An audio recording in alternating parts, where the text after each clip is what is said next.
All right, so I think, everyone was shocked when the Oilers were able to actually climb their way back into this series, right? So last night was even more exciting for Game 7. Of course, one of the most anticipated in league history. And as you saw, many Oilers fans were in attendance last night to catch the game.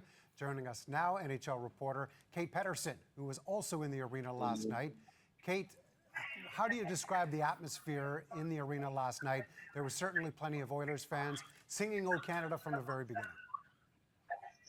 Yeah, that was wild. From the moment it began, Alanis Morissette, she's there. Dual citizen, I didn't know that. So she sang both the anthems, and you heard the fans just take over the anthem. And it was like that from start to finish. And I think the biggest thing is we wanted a great game. Every fan wants a great game, and we had that.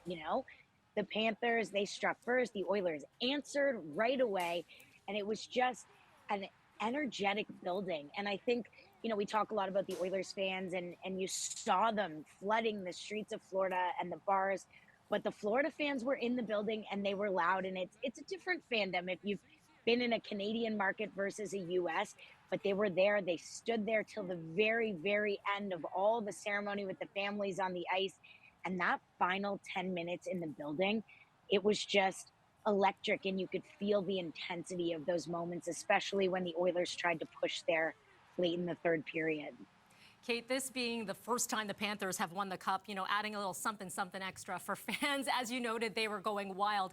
It looks like you might be at the airport right now, but I assume they're still partying. I am. I'm waiting for a flight, but I was all over Twitter because Matthew Tkachuk just jumped in the ocean with the Stanley Cup.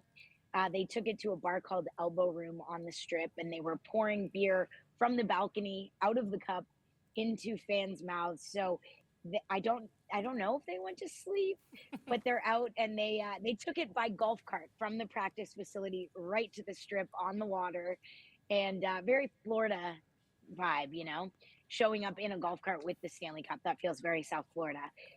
But they are absolutely living it up, and as they should. The first Cup in franchise history. How do you not celebrate that? And for any fan, it's such a special moment. You support the team.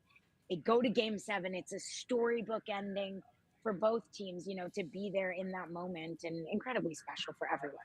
As you said, for both teams as well, fans of the Oilers are looking at this saying, hey, we managed to make it back to this point. We've got the same crew coming back next year. What are their chances if they do, in fact, come back and try and make this happen again? I mean, how remarkable to go from being down 3-0, claw your way back. It's a 1-goal game. I think, the sky's the limit. They've got Connor McDavid. He won the Conn Smythe. It was a pretty impressive effort from him from start to finish throughout these playoffs. So I think there's so much to be hopeful for, and anything can happen. What we saw in the playoffs last year, what we saw from some of the teams that were expected to go further than they did this year, truly anything can happen. And these are just the moments that make sports so special and so much bigger, in talking to the fans that made the trip down here. That was really impressive because it's not easy to get to South Florida from Edmonton. And I think that just shows the passion in the fan base. And I think that's very special for someone who works around the league to see. And I think for everyone involved, you've got grandparents and parents and kids and the next generation of fans. And I think that there's a lot to be excited about. And the way that Edmonton believed in themselves and persevered says a lot about the fabric of this team and what they could be capable of in the future.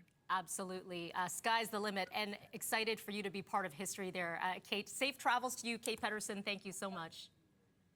Thank you for having me.